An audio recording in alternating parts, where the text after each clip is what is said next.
or any introduction that one uses and attempts to be entertaining and funny or original will fall short of the wit and pointedness of the man himself, the man one tries to introduce, knowing very well of these deadlocks and having failed at introducing Slavoj several times before.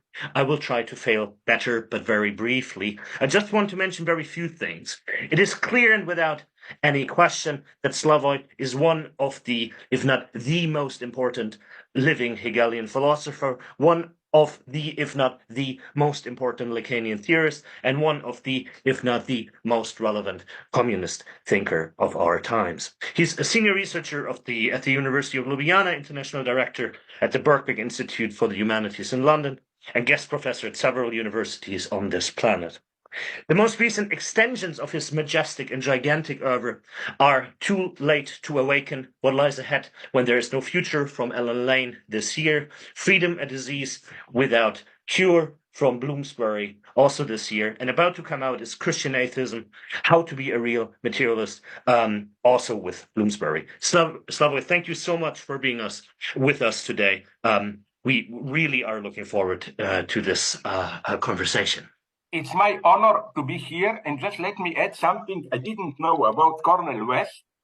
This is a beautiful coincidence because I plan a short trip to the United States in April to make propaganda for I really write too much for my next book, which will appear at the beginning of April, Christian Atheism.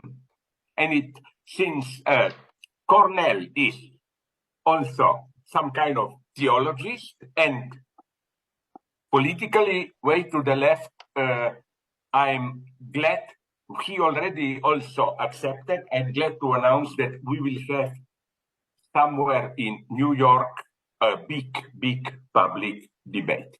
Wonderful. Good to hear that. That's excellent. Thank you, Frank. Slavoj, it's truly a great honor to have you here. So let us begin with your latest publications that Frank just mentioned, namely the Freedom Book and the Too Late to Be Awakened. The first one seemed to be more of a philosophical treatise, while the second book is more of an intervention in the political conjuncture. To start with the Freedom Book, you divide it into two parts, freedom as such and human freedom. The latter deals with the mess and dilemmas of our social lives, in which we are at the same time free and not free in many different ways. The former, however, appears to be more complicated, as it deals with freedom on its own grounds, as it were. But it should be noted that it does not stand for the abstract formal structure of freedom. It also stands for concrete social situations in which this abstraction is directly realized in what cannot but appear as an excess that violates all particular rules. So our first question is, how can we attain any insight or concept of freedom as such? How does such an abstraction materially manifest? And are we here not to immediately confront an immense political issue, notably the question if it is a concept of freedom, a concept worth fighting for no matter what? Has it not, for example, at least up to a certain extent, and in certain contexts, has been appropriated by the far-right ideologists or politics? I discerned in what you just said three mega questions. Each of them deserves at least half an hour answer. I will not do this, but I will try at least to give a hint at what I'm saying. I would like to begin at the end. I'm sorry if I'll be jumping a little bit up and down. The question is a concept of freedom, a concept worth fighting for. I think that what we are witnessing today is not a fight about freedom in the sense of for freedom or against freedom, but the fight between different dimensions of the notion of freedom itself.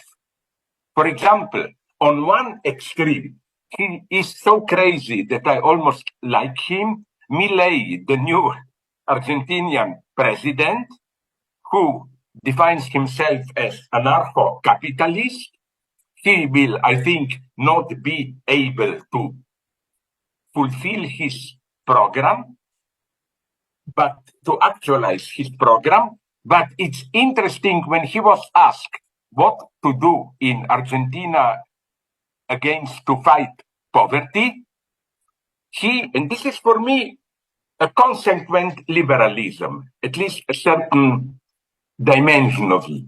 He, as most of us probably know, he proposed to not only legalize, but even solicit that parents, adults can legally sell their organs, like if somebody needs my kidney or whatever, and their children.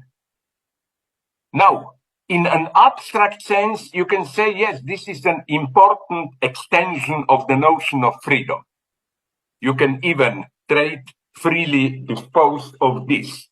But it's problematic, of course. But it gives an important insight. You know, there are, as I write in my freedom book, I evoke there, and since I love Mozart and Wagner, I always think about the finale of Act 1 of Don Giovanni, where the guests arrive to a party organized by Don Giovanni, and then first Don Giovanni and then all others start to think Eviva la libertà. It's really like going on for almost half a minute, but it is absolutely clear that each group means another thing by freedom. Now, I'm not simply saying in a primitive pseudo-Marxist way that nonetheless there is an essential core, or that we should of the freedom, or that we should make a class analysis and distinguish different dimensions. No, practically always when people are united fighting for freedom, if you look at it closely, there are different dimensions in it. I remember a pathetic example. I'm not proud of me today for participating in it. Over 30 years ago, when Slovenia, my country, was moving towards independence, the notion was always also freedom, freedom. But it was so clear that, for example, for some people, old right-wingers, freedom means we want to get back what was national.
realized what was taking from us. For religious people, freedom meant full freedom of religion, which of course for them meant full access to the church, of the Catholic Church, to public media, and so on and so on. There were some trade union leftists for whom freedom meant more workers' rights. There were gay people, at that time they were not called LGBT+, but all these, let's call them sexual minorities. They wanted their freedom. And of course, at that moment, nobody was attentive to how incompatible these notions of freedom were. So the first thing is that we should be here Leninists, you know, the infamous Lenin phrase, freedom of whom, freedom to do what. This is more important than ever today. So I don't think this is something that we can then in a primitive way dispel by introducing a distinction of authentic, true freedom and false freedom and so on. The notion of freedom is in itself inconsistent. This is why now comes the first provocation. This is why I don't know how this was meant, Agon, in your question. Is a concept of freedom worth fighting for no matter what? I'm not only saying in the standard Marxist way, no, because bourgeois freedoms can be tools of oppression. I'm even saying quite concretely that quite often, even if a people is fighting for freedom, what they actually, although maybe not clear in their mind, want is even more oppression than in the existing regime. So to go to the end to provoke you, I can well imagine have dictatorial military intervention, which are necessary to protect freedom. It's another question, are they enough? To give you two examples that I always like to mention. Remember, some 15 years ago, or 20, there were so-called free elections in Algeria. And later in Egypt, when was it, 10 years ago, part of the Arab Spring. What happened there? The active minority, mostly middle-class, educated young people, organized vast demonstrations for freedom. Okay, then they got free elections. They didn't win. Muslim fundamentalists won. And the result was that the army, with grudging approval of the very people who began protests, accepted that nonetheless the army rule is better. Also, we should be here absolutely against any taboos. For example, yes, we all would like Palestinians to have freedom, but let me make, and my support for Palestine is well known, so I hope I will not be misunderstood. But let me imagine that somehow, I don't know why, they would conclude a weird peace, Gaza and Israel withdraws, and Gaza becomes a democratic state, not in any deep Western sense, but in the sense that people really elect, maybe not formally, but kind of the type of government they want. Do we really think that this will be a government which would fit our Western notions of freedom? Probably a lot of oppression of women will remain, and so on and so on and so on. More and more, I am skeptical about the idea that, how should I put it, basically when they are not manipulated, people, majority of ordinary people, know what they want and that this is an authentic demand for freedom. What if it is not? I'm skeptical about this. That's why, to go absolutely to the end, I like this. I already spoke with some of my leftist friends in the United States, and we envisage the following possibility. Let us say, you never know, but in this madness that we have now, that Trump wins next elections.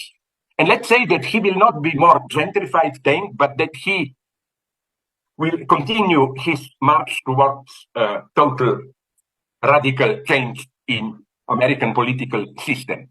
Do you know that there are already leftists in the United States who count on the army intervention here? Because they remember something that I also noticed. Remember the 6th of January, when it was almost 3 years ago.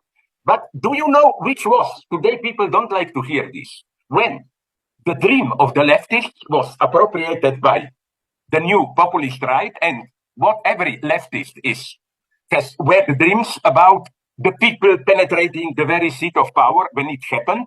You know that the army, the top of the army, said clearly that they will not tolerate such subversion of the public order. They said this discreetly but clearly. There is a long history again of democratic military coups, and I have no problems here. There is, again, back to my Leninist point, there is no abstract rule here. There are situations, yes, as with, then we know what happened later, but there are situations like Syriza in Greece where public vote really means something. Here I slightly disagree with otherwise our good friend Alain Badiou, who has this, how should I call it, absolute distrust of vote. No, but I also don't think that free voting should be fetishized. Don't we feel this? If you have a spontaneous leftist sense that there are situations, you feel it in the air, where election matters, where it is very important who wins. Then, but this is an exception. I agree this. Then another pessimist point of mine, which I repeat also in the book, this is horrible, but except in exceptional situations, I don't think that the majority of the people really want freedom. If by freedom you mean we have a big dilemma, we have now to decide. No, and I understand people, I'm as a rule among them. I want to get a clear indication from orientation which is close to me, what is to be done. I don't want to do it myself. I want to be cynical. I want to be told this is the right thing to do. I want my freedom in normal, peaceful political state to be a formality. I decide, but only formally. We should be, again, very clear in these things. But on the top of all this, I think that and here Badiou himself oscillates. For some time, he said something which I quoted often some 10 years ago, that the biggest threat today to emancipatory movement is not capitalism, exploitation, fascism, it's democracy. Now, this may sound extreme. In this abstract form, I don't agree. But he made a point. Because when a situation is really tense, then democracy, trust in democracy can be the main obstacle to emancipation. Because it has this pacifying effect. Listen, we can do it peacefully. We don't need really to fight. You trust the existing mechanisms too much. So that's also why my book, Freedom, doesn't do too well. No, it's selling well, but it doesn't find the echo. You know why? Because both of you, Agon and Frank, if you were stupid enough to read it, at least a little bit, you notice that it's a dark book. You know, there is a very good book on, I forgot the guy's name, but it's not that I despise him. It's my old age senility. You know, the guy who wrote a book, The Dark Deleuze. Yeah, and brought out how Deleuze is not this happy. Agon, it's good that you brought a drink. I thought that you totally control my mind and you will show that book. No, what I want to say is that he brought out the other side. Deleuze is not this happy multiplicity, you know. just no, there is an extremely dark aspect of the list. I think the same holds for freedom. Freedom should not be, sorry for using this stupid jargonistic term, the master signifier. Freedom is, as Alembad you would have said, freedom today especially is not a sign which, a concept which allows us to draw the crucial right distinction. No, freedom is a term which is in itself, it only designates a certain terrain of the battle. It's absolutely crucial. Let me now just briefly show where I see the basic tension in this notion. I will not even lose the time with populists, although, again, the first task of a true leftist today is to not follow to the end the liberal democratic blackmail, which is forget about your socialist dreams today. The big struggle is us against populists or other fundamentalists. No, while of course we should make tactical alliances with liberals when we are fighting for women's rights, LGBT or whatever. Also, of course, all other things, free education, healthcare, and so on. We should never forget that the new right-wing populism is a secondary phenomenon. It's a sign, a symptom of something going wrong in the basic liberal democratic project itself. If we don't bear in mind this, we've sold our souls to the devil. Now, as for the notion of freedom, now I'm slowly returning up to the more philosophical core of your question. I was well aware of the risk of opposing freedom as such, which in some sense means not in a human sense, freedom as a term of humanity, but even an anti-humanist freedom, radical self-destructive freedom, and concrete freedom. First, now I will follow my socialist line, although it's not enough today, I claim. You know, what we who still want to be radical left should emphasize again and again is something that even many honest conservatives know today. To be free, it's possible only to be free in the sense of concrete freedom in everyday life. This is possible only within a well-defined set of social rules, written, very important, and unwritten rules, even good manners. And don't tell me that I'm naive with the notion of good manners.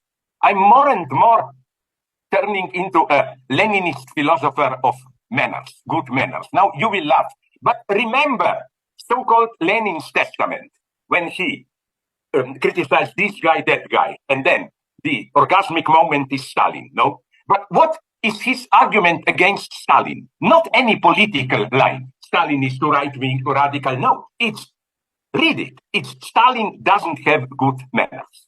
He is too brutal and so on. But what I want to say, again, is that this is what socialists should claim today. The point is not in this Stalinist way to emphasize how bourgeois freedom is only abstract freedom in the sense of, in principle, you are free, but in actuality, you are exploited. We should respect these liberal freedoms.